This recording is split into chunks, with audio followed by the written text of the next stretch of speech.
ফ্রান্সে বাংলাদেশ দূতাবাসের বিরুদ্ধে ভয়ঙ্কর অভিযোগ প্রবাসী বাংলাদেশিদের, যেখানে প্রবাসীরা পাসপোর্ট ও অন্যান্য সেবা পেতে দুর্নীতির শিকার হচ্ছেন।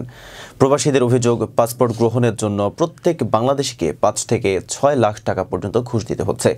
দীর্ঘ সময় অপেক্ষা সত্ত্বেও বহু প্রবাসী স্বাভাবিক প্রক্রিয়ায় তাদের পাসপোর্ট হাতে পাচ্ছেন না, যার ফলে তারা চরম হতাশায় ভুগছেন।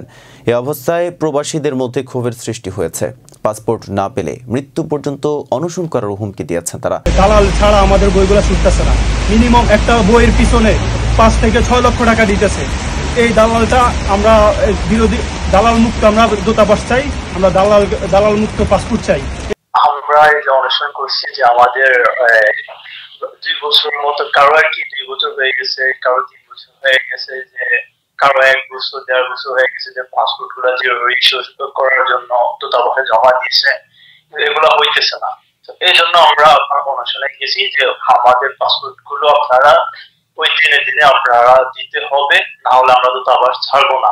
আমরা দূতাবাস ফিরেও দিচ্ছি, আমরা দূতাবাস ছাড়বো না। আপনার স্যার আসছে, স্যার কথা বলবে, পরে ২ ঘন্টা পরে এসে আমাদেরকে এটা আশ্বস্ত দিয়েছে যে আমরা আপনাদের একটা দাবি দাবাগুলো মেনে নিয়েছি, আপনারা এখন বাসায় দিতে পারেন, আর আমরা এটা নিয়ে দেখি কি করা যায়। তো এটা তারপর আমরা মানি নাই, আমরা অনশন চালিয়ে গেছি। আমাদের প্রবাসী ভুক্তভোগী ভাই যারা আসে এখানে, তারা ফ্যাসিলিটির মতো কথা বলে। আজকে রোদ বৃষ্টি আমরা কিছু জানি না, যাই হোক আমাদের সাথে, আমরা দূতাবাস থেকে বের হইতেছি না, দূতাবাস থেকে বের হবো না আমাদের সমাধান না আসা ছাড়া।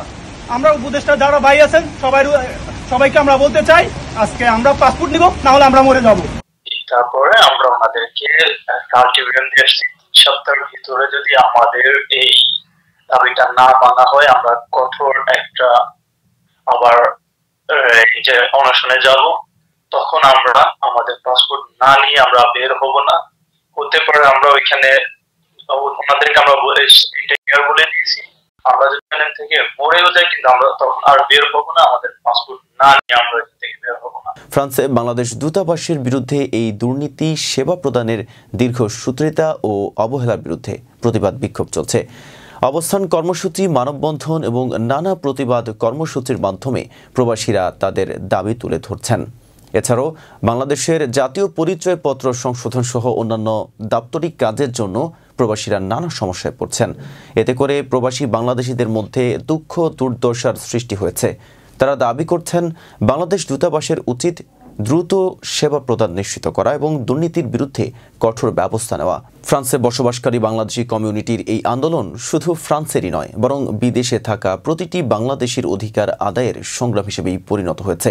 তাদের দাবি সঠিকভাবে সেবা প্রদান করা হোক, আর কোনো প্রবাসী যেন হয়রানির শিকার না হন তা নিশ্চিত করা হোক। এতক্ষণ সাথে ছিলাম মেহেদি হাসান। ফেস দ্য পিপলের সাথে থাকার জন্য ধন্যবাদ।